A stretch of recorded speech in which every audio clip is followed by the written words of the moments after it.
ప్రియ శ్రోతలు, మీ బైబిళ్ళు తెరవండి. ఈరోజు మన పాఠం ప్రకటన గ్రంథం 8వ అధ్యాయం 10 నుండి 13వ వచనం వరకు. సావధానంగా వినండి. మూడో దూత బూర ఊదినప్పుడు దివిటీ వలె మండుతున్న ఒక పెద్ద నక్షత్రము ఆకాశము నుండి రాలి నదుల మూడో భాగము మీద, నీటి బుగ్గల మీద పడింది. ఆ నక్షత్రమునకు మాచిపత్రి అని పేరు. అందువలన నీళ్లలో మూడో భాగము మాచిపత్రి అయింది. నీళ్లు చేదైపోయినందున వాటి వలన మనుష్యులలో అనేకులు చచ్చారు. నాలుగో దూత బూర ఊదినప్పుడు సూర్యచంద్ర నక్షత్రములలో మూడో భాగము చీకటి కమ్మునట్లు, పగటిలో మూడో భాగము సూర్యుడు ప్రకాశింపకుండునట్లు, రాత్రిలో మూడో భాగమున చంద్ర నక్షత్రములు ప్రకాశింపకుండునట్లు వాటిలో మూడో భాగము కొట్టబడింది. మరియు నేను చూడగా ఆకాశ మధ్యమున ఒక పక్షిరాజు ఎగురుతూ బూరలు ఊదబోతున్న ముగ్గురు దూతల బూరల శబ్దమును బట్టి భూనివాసులకు అయ్యో అయ్యో అయ్యో అని గొప్ప స్వరముతో చెప్పడము విన్నాను. ప్రియ శ్రోతలు, వింటున్నారా? మూడో బూర ఊదినప్పుడు మంచినీరు చేదు నీరైంది. జల కాలుష్యం.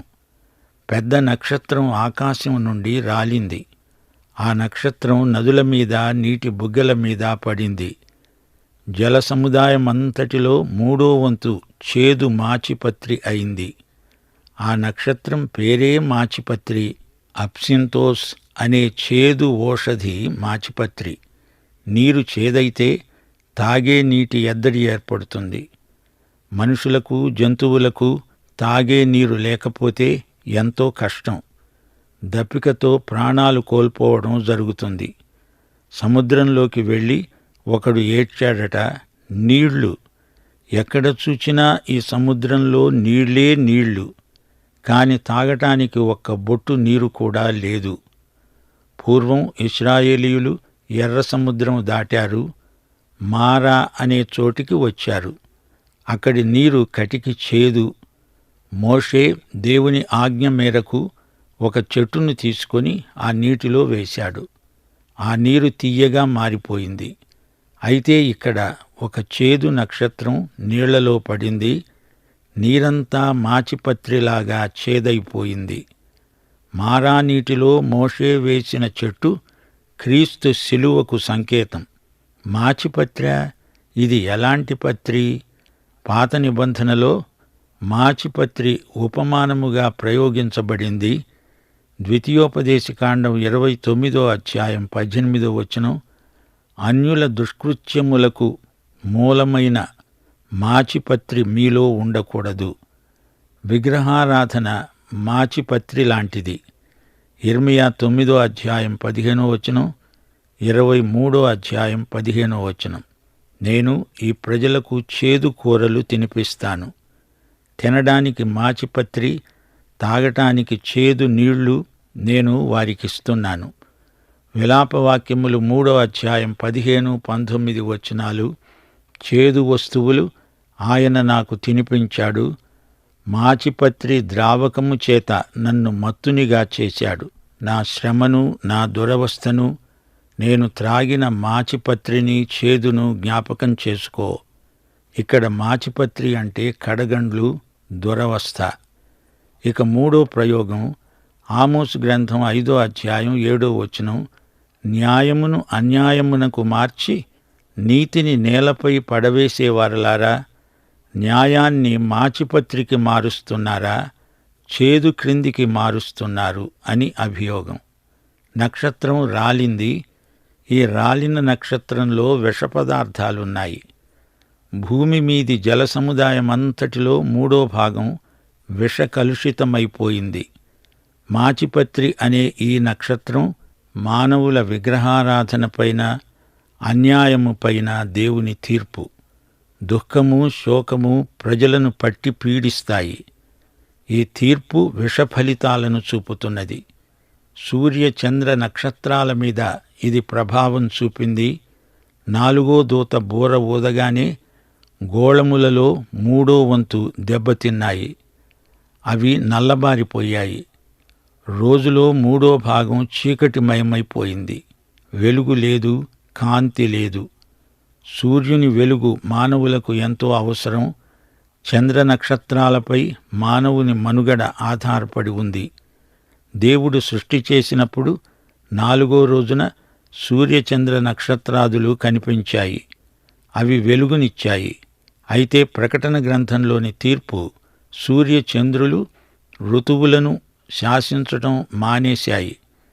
మత్తయి సువార్త 24వ అధ్యాయం 29వ వచనంలో ఏమి జరగబోయేది ప్రభువే చెప్పాడు. చీకటి సూర్యుణ్ణి కమ్ముతుంది, చంద్రుడు కాంతినివ్వడు, ఆకాశ నక్షత్రాలు రాలుతాయి, ఆకాశమందలి శక్తులు కదిలించబడతాయి, ప్రకృతి నియమాలు తారుమారవుతాయి. అయితే 3/3 మాత్రమే ఈ తీర్పునకు ప్రభావితమవుతుంది. కాంతి 3 వంతులు అంతరిస్తుంది, చీకటి కమ్ముకుంటుంది. ఆదికాండం 8వ అధ్యాయం 22వ వచనంలో దేవుడేమన్నాడు?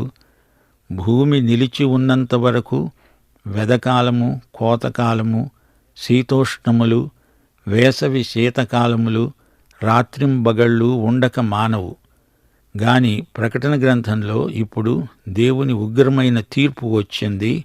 దేవుని తీర్పు సమయంలో ఈ సృష్టి నియమాలు సడలించబడతాయి. లోకంలో తీర్పు సమయంలో స్థితిగతులు తారుమారవుతాయి. మానవుడు దేవుని ఆజ్ఞను మీరినప్పుడు దేవుని తీర్పు ఉగ్రత కృమ్మరించబడుతుంది. అంత్యక్రీస్తు ప్రజలను దేవుని నిబంధనలు మీరేటట్లు ప్రేరేపిస్తాడు. ఈ విధంగా దేవుని ఉగ్రత ఒక్క పెట్టున మానవతపైకి ముంచుక రావటం అదొక భయానక దృశ్యం. ఆకాశ మధ్యమందు ఒక పక్షిరాజు ఎగురుతోంది. అయ్యయ్యో అంటూ 3 సార్లు బిగ్గరగా ప్రకటిస్తోంది. 3 దూతల బూరలను బట్టి అయ్యో భూనివాసులకు శ్రమ. 4వ బూర మోగగానే పెద్ద శబ్దముతో ఈ ప్రకటన చేయబడింది. భూమి మీదికి మహాతీర్పు తీవ్రంగా రాబోతోంది. మొదటి 3 బూరలు ఒక ఎత్తు, 4 బూరలు తరువాత ఊదబడినవి. వీటి తరహా వేరు. ఈ చివరి 4 బూరలు అయ్యో శ్రమ అని ప్రకటిస్తాయి, హెచ్చరిస్తాయి. ఎగిరే పక్షిరాజు ప్రకటన. పక్షిరాజు ప్రకటించేటట్లు చేసింది దేవుడే. పక్షిరాజు ప్రకటన తీవ్రమైంది. మత్తయి సువార్త 24వ అధ్యాయం 28వ వచనం, పీనుగు ఎక్కడ ఉన్నదో అక్కడ గద్దలు పోగవుతాయి. ఇది ఆర్మగెద్దోను యుద్ధానంతరం పీనుగు పెంటను సూచిస్తోంది. బూరలు మోగసాగాయి. 4వ బూర వరకు వచ్చాము. ప్రతి బూర మోగటంతోనే ప్రకృతిలో ఏదో వైపరీత్యం కలగడం ఇంతవరకు చూచాము. ప్రతిసారి నాశనం కలుగుతోంది. కాని పూర్తి నాశనం కాదు, 3వ వంతు మాత్రమే. అనగా పూర్తి నాశనానికి ఇది సూచన. అది కూడా రాబోతోంది అని హెచ్చరిక. 7వ వచనంలో భూమికి నాశనం. భూమిలో 3/3 కాలిపోయింది. చెట్లు, పచ్చగడ్డి, భూమి మీద మొలిచిందంతా కాలిపోయింది. 8, 9 వచనాలలో సముద్రంలో 3/3 రక్తమైంది. సముద్ర ప్రాణులు, సముద్ర ప్రయాణం చేసే ఓడలు నాశనమైపోయాయి. 10, 11 వచనాలలో మాచిపత్రి అనే నక్షత్రం రాలటంతోటే మనుషులు తాగే నీరంతా చేదైపోయింది. 12వ వచనంలో 4వ బూర మోగటంతోనే సూర్యచంద్ర నక్షత్రాలు దెబ్బతిన్నాయి. సృష్టి అంతా ఈ విధంగా ప్రభావితమైంది. ఫరో దేవుని ప్రజలను వెళ్ళనీయటం లేదు. ప్రతిసారి ఏదో ఒక తెగులు వచ్చింది. వడగండ్లు, అగ్ని, రక్తం పొడినేల మీద పడ్డాయి. నిర్గమకాండం 9వ అధ్యాయం 24వ వచనంలో పిడుగులు పడ్డాయి, వడగండ్లు కురిశాయి. యోవేలు గ్రంథం 2వ అధ్యాయం 10వ వచనంలో భూమి కంపించింది, ఆకాశము తత్తరిల్లింది, సూర్యచంద్రులకు తేజోహీనత కలిగింది, నక్షత్రాలకు కాంతి తప్పింది. ప్రకటన గ్రంథంలో సముద్రంలో 3వ వంతు పాడైపోయింది. ఈజిప్టులో మోషే తన చేతిలో కర్ర పట్టుకున్నవాడై నైలు నది నీటిపై కొట్టాడు. నీరు రక్తమైంది. జలచరములు చచ్చాయి. జఫన్యా గ్రంథం 1:3 ఆకాశ పక్షులను సముద్ర మత్స్యములను నేను ఊడ్చివేస్తాను అన్నాడు దేవుడు. అయితే ప్రకటన గ్రంథంలో మాచిపత్రి అనే చేదు నక్షత్రం ప్రత్యక్షమైంది. ఇది ప్రత్యేకమైంది. మనుషులు త్రాగే నీరు చేదెక్కింది. వృక్షశాస్త్రంలో మాచిపత్రి అనే మొక్క కటికి చేదు. ఈ చేదు రుచి మనిషిని చంపదు గాని ఈ నీరు ఎవ్వరూ త్రాగలేరు. ఈ చేదును ఎవ్వరూ భరించలేరు. మాచిపత్రి రావటానికి కారణం ప్రజలు చేసే విగ్రహారాధన. వారికి తినడానికి తాగడానికి అంతా చేదే, భరించరాని చేదే అంటూ యిర్మీయా మాచిపత్రి శాపాన్ని దేవుని పక్షాన పునరుద్ఘాటించాడు. అవిధేయులపైకి దేవుడు పంపే శిక్ష మాచిపత్రి, చేదు ఓషధి. ఆకాశంలో సూర్యచంద్ర నక్షత్రాలు కాంతిహీనం కావడం ప్రకటన గ్రంథంలో గమనించదగిన విశేషం. ఈజిప్టులో ప్రజలు ఇదే అనుభవించారు. పాత నిబంధన దార్శనిక సంకేతాలు యోహాను ప్రవచనాలలో ఎక్కువగా చోటు చేసుకోవడం గమనించవలసిన విశేషం. సముద్రంలో పెద్ద అగ్నిగోళం పడిందని చూచాడు యోహాను. సముద్ర గర్భంలో అగ్నిపర్వతం బద్దలవడం మహాభయంకరమైన సన్నివేశం.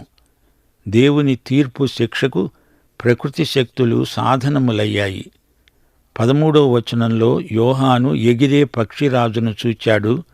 3 బూరల తర్వాత కొంచెం విరామం.